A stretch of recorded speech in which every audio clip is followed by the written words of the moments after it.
नमस्कार, मैं हूं अनिल चौधरी और आप देख रहे हैं देश की राजनीति से जुड़ी सबसे बड़ी और महत्वपूर्ण खबरें। देश की सियासत इस वक्त एक बड़े तूफान के द्वार से गुजर रही है। भारतीय जनता पार्टी और स्वयं प्रधानमंत्री पर अब गंभीर सवाल उठने लगे हैं। विपक्ष ही नहीं बल्कि देश के कई हिस्सों से जनता भी खुलकर अपनी नाराजगी जाहिर कर रही है। संसद से लेकर सड़कों तक बहस तेज हो चुकी है। जनता के मुद्दों, महंगाई, बेरोजगारी और प्रशासनिक फैसलों को लेकर सरकार की जवाबदेही पर चर्चा हो रही। लेकिन बड़ा सवाल यही है, क्या ये आरोप केवल राजनीतिक रणनीति है या फिर इसके पीछे कोई बड़ी सच्चाई छिपी है? सच्चाई जानने के लिए खबरों को अंत तक देखें और आपसे अनुरोध है, वीडियो को लाइक और चैनल को सब्सक्राइब भी कर लें। चलिए बढ़ते हैं आज की पहली बड़ी खबर की ओर।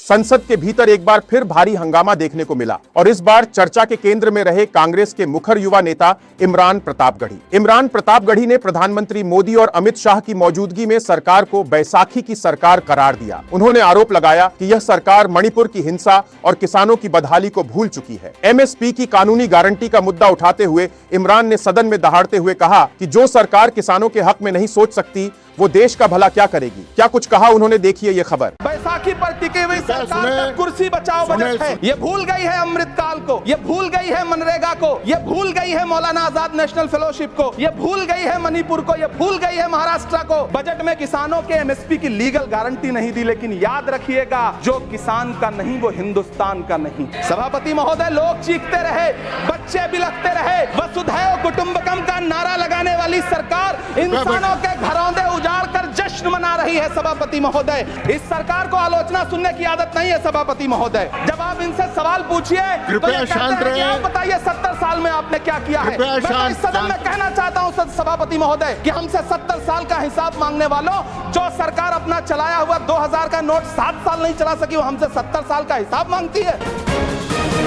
सियासत के गलियारों में इस वक्त एक वीडियो ने खलबली मचा दी है। दिल्ली विधानसभा की उपाध्यक्ष राखी बिड़ला ने सदन के भीतर जो तेवर दिखाए हैं उसने बीजेपी खेमे में हलचल पैदा कर दी है। उन्होंने तंज कसते हुए कहा कि यह सरकार दो बाबुओं के दम पर टिकी है और जिस दिन यह सहारा हटा, चौथी पास राजा की कुर्सी सलामत नहीं रहेगी। उन्होंने बीजेपी पर हमला बोलते हुए कहा कि उनके पास जुमलों की तो लंबी फहरिस्त है, चाहे वो 15 लाख का वादा हो या 2 करोड़ नौकरियों का, लेकिन धरातल पर विजन की भारी कमी है। अभी तुम्हारी बैसाखी की सरकार चलती है केंद्र में, दो बाबुओं के दम पर। वो बाबू जिस दिन अपना सहारा हटा लेंगे तो हमारे जो चौथी पास राजा है वो कुर्सी से नीचे गिरेंगे और संविधान की जय जयकार होगी, होती रही है। मैं चैलेंज करती हूँ विपक्ष के साथियों को, एक बार मोदी जी से कहलवा दो कि अगर मैंने काम करा तो मुझे वोट कर दो। भाई साहब, जमानत जब्त ना करा देना है देश की जनता, क्योंकि इनके पास कोई विजन नहीं है। अध्यक्ष जी, इनके पास कोई विचार नहीं है। अध्यक्ष जी, इनके पास कोई ऐसे नेता नहीं है जो देश के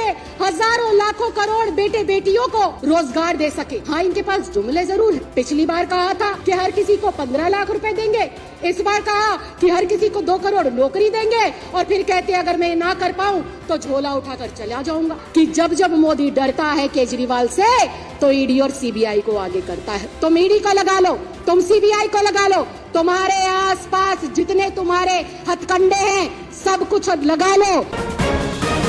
राजनीति में वार पलटवार तो आम है, लेकिन जब जनता या कार्यकर्ता का गुस्सा 7वें आसमान पर हो तो शब्द अंगारे बन जाते हैं। सोशल मीडिया पर एक वीडियो तेजी से वायरल हो रहा है जिसमें एक महिला ने सत्ता की कुर्सी को सीधे चुनौती दे डाली है। लोकतंत्र टीवी के कैमरे पर इस महिला ने भाजपा सरकार के खिलाफ मोर्चा खोल दिया है। महिला का कहना है कि मोदी जी डर के मारे पुलिस को आगे करते हैं। उन्होंने महंगाई पर तंज कसते हुए कहा कि आज सोना आम आदमी की पहुंच से इतना बाहर हो गया है कि पूछिए मत। यही नहीं, उन्होंने हिंदू राष्ट्र की बहस पर भी सवाल उठाए कि क्या अपने ही देश के युवाओं को जेल में डालना हिंदू राष्ट्र का हिस्सा है। क्या कुछ कहा, आप भी देखिए पूरा वीडियो। हमारी लाठियां तक टूट जाएगी, लेकिन ये कांग्रेस के बंदा रुकने के लिए तैयार नहीं है। मोदी जी कहाँ से शेर है, कहाँ से शेर है? उसको शेर नहीं कहते हैं, उसको गीदड़ बोलते हैं। वो गीदड़ है, शेरनी हम है। अरे मोदी जी शर्म करो, सत्ता का नशा नहीं, इतना नहीं होना चाहिए। कुछ लोग दारू पी के सत्ता आती है और कुछ लोग को गद्दी में बैठने का सत्ता का नशा है। ऐसे नशा नहीं होना चाहिए। शर्म करिए मोदी जी। जब जब ये शेर आएगा, जब जब ये शेरनी सामने आएगी, तुम्हारी जेलें कम पड़ जाएगी, तुम्हारी जेलियों में जगह नहीं होगी। उनको बोलिए ना मैं जेल में डाली, हम जेल में डालने के हम जाने के लिए तैयार है। जेल कम पड़ जाएगी, उनकी मोदी जी की जेल कम पड़ जाएगी, लेकिन हमारे शेर ना कभी हारे हैं ना हारेंगे। मोदी जी घर चला रहे क्या हमारा घर मोदी जी चला रहे क्या? हमारे पति चला रहे, हमारे माँ बाप चला रहे। हिंदू राष्ट्र नहीं बनेगा जहाँ चाहते हैं वहाँ वो करवा देते हैं। क्या हिंदू राष्ट्र की बातें करते हैं? इसको हिंदू राष्ट्र कहते हैं क्या? जो आदमियों को यूथ कांग्रेस के सेवा दल के कार्यकर्ता को बंद कराया जा रहा है, ये कौन सा रूल है? कोई रूल नहीं है। ये 4,000 रुपए तोले का सोना है। 2 लाख रुपए देगा जब 1 तोला सोना मिलेगा। और हमारे कांग्रेस के राज में 20,000 रुपया दिया था। 20,000 हमारे माँ बाप ने 20 तोला 25 तोला सोना चुराया। अब हमारी बेटियों की इतनी हमारी औकात नहीं है, अपनी बेटियों को 2 तोला सोना चढ़ा दे। आज एक जनसभा को संबोधित करते हुए कांग्रेस नेता राहुल गांधी ने सीधे प्रधानमंत्री मोदी और बीजेपी सरकार पर ऐसे आरोप लगाए हैं जिसने दिल्ली से लेकर वॉशिंगटन तक हलचल पैदा कर दी है। राहुल गांधी का दावा है कि भारत की विदेश नीति और ऊर्जा सुरक्षा अब भारत के हाथों में नहीं बल्कि विदेशी ताकतों के इशारे पर चल रही है। राहुल गांधी ने मंच से दहाड़ते हुए पूछा कि आखिर किसके दबाव में प्रधानमंत्री ने देश के हितों के साथ समझौता किया। क्या कुछ कहा उन्होंने, देखिए पूरी खबर। नरेंद्र मोदी जी ने अमेरिका को कहा है कि जिससे आप तेल खरीदवाना चाहोगे उसी से हम तेल खरीदेंगे। ना हम रूस से तेल खरीदेंगे, ना हम ईरान से तेल खरीदेंगे। आप हमें बताओ, अगर आप बोलोगे वेनेजुएला से तो हम वेनेजुएला से खरीदेंगे, अगर आप बोलोगे अमेरिका से तो हम अमेरिका से खरीदेंगे, अगर आप बोलोगे सऊदी अरेबिया से तो हम सऊदी अरेबिया से। मैं जिम्मेदारी से बोल रहा हूँ, तूफान आने वाला है। जब अमेरिका के अखरोट आएंगे, बादाम आएंगे, सेब आएंगे, दाल आएगा, कपास, सोयाबीन, तूफान आएगा और आपने देश का भयंकर नुकसान किया है। भाई और बहनों मुझे बताइए, डेटा दे दिया, किसानों को खत्म कर दिया, स्मॉल मीडियम बिजनेस उड़ा दिया, एनर्जी सिक्योरिटी ले ली। आप मुझे बताइए अमेरिका ने हमें क्या दिया? और मैं आपको बता देता हूँ, ये बचेंगे नहीं, ये नहीं बच सकते, क्योंकि एप्स्टीन फाइल, अदानी का केस कभी ना कभी तो खुलेगा। मैं आपको बता रहा हूँ, रात को नरेंद्र मोदी सो नहीं पा रहे हैं, नींद नहीं आ रही है, कांप रहे हैं और कहते भैया कैसे निकलूं, क्या करूं? नहीं, आप नहीं निकल सकते क्योंकि आपने देश को बेचा है। आम आदमी पार्टी के नेता अरविंद केजरीवाल के शराब घोटाले से बरी होने के बाद उनका सदन का एक वीडियो सोशल मीडिया काफी तेजी से वायरल हो रहा है। केजरीवाल ने सीधा प्रधानमंत्री मोदी पर निशाना साधते हुए पूछा है कि आखिर ये कैसी ईमानदारी है। उन्होंने तारीखों का कच्चा चिट्ठा खोलते हुए कहा कि जिस नेता पर पीएम खुद 70,000 करोड़ के भ्रष्टाचार का आरोप लगाते हैं, महज 5 दिन बाद उसे उप मुख्यमंत्री की कुर्सी सौंप दी जाती है। क्या कुछ कहा उन्होंने, देखिए पूरी खबर। मैं इनसे पूछना चाहता हूँ, कुछ शर्म आती है?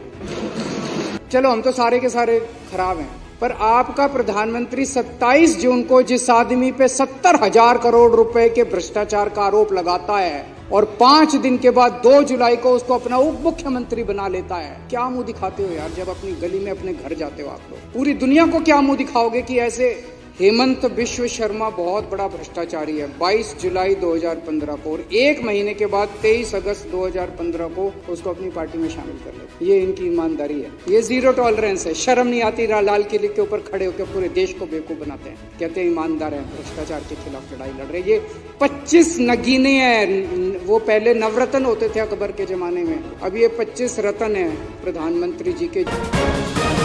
आज एक मीडिया साथी से बात करते हुए एक युवक मोदी सरकार पर आग बबूला हो गया। उसने कहा कि इस सरकार ने हमारे युवाओं के साथ झूठे वादे किए। आज युवा बेरोजगार घूम रहा है और सरकार वादे करती थी 2 करोड़ नौकरी देने की। अब इनका देश से उखड़ने का समय आ चुका है और जनता अब की बार इन्हें उखाड़ फेंकेगी। क्या कुछ कहा उसने, आप भी देखिए वीडियो। सभी को धूमिल तो साहब देश के प्रधानमंत्री ने किया सन 2014 के बाद।